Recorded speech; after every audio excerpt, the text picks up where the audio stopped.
Edward Timpson. Thank you very much indeed, Madam Deputy Speaker, and it's a pleasure to be able to speak in today's debate and to keep close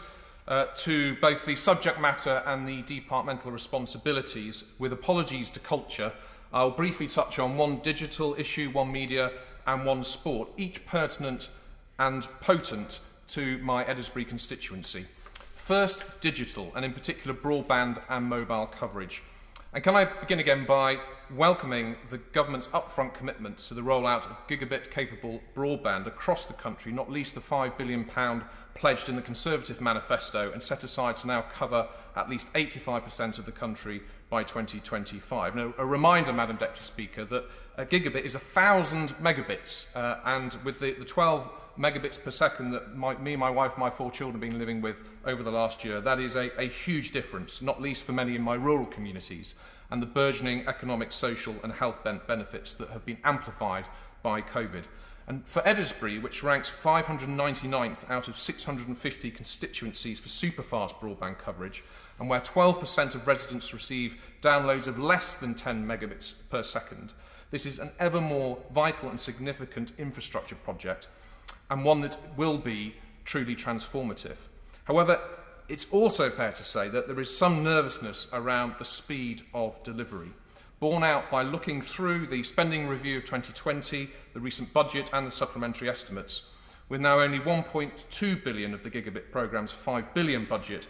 being allocated to subsidise its rollout over the next 4 years, as well as an 83.6 million reduction for the rural gigabit connectivity in capital departmental expenditure limits. It's also the case that the rural gigabit voucher scheme is set to close on the 31st of March of this year, although I understand a potential new scheme from April is in the offing, so perhaps the Minister would kindly confirm so in his closing, because it's clear to me from previous debates we've had in this House and from discussions with the excellent Digital Minister that the absolute necessity, ratcheted up and accelerated by COVID, for a complete national gigabit infrastructure capability remains a real and pressing priority for both government and industry. So any reaffirmation of that by the Minister at the dispatch box today, together with a renewed commitment to work alongside the telecoms industry to help remove any barriers preventing progress at pace, would be extremely helpful.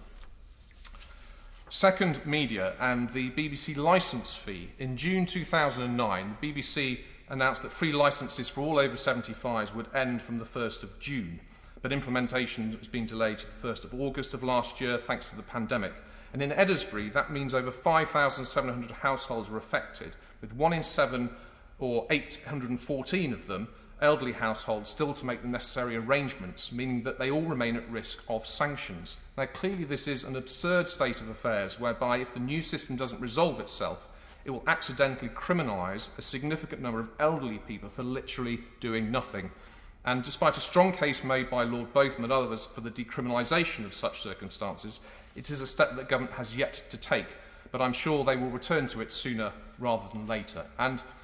finally, third, sport. And can I welcome the government's strong support for grassroots sport set out in the £300 million sports winter survival package that's helped keep many community clubs afloat. But it's also a chance to build back better. And to that end, the Minister, I know, is aware and very interested in advanced plans to build and open the first ever Women's and Girls National Football Centre of Excellence in Winsford to rival St George's Park and help grow our grassroots sport for the generations to come. And maybe, not for this estimates day, Madam Deputy Speaker, but for future ones, I hope support for this laudable project will feature.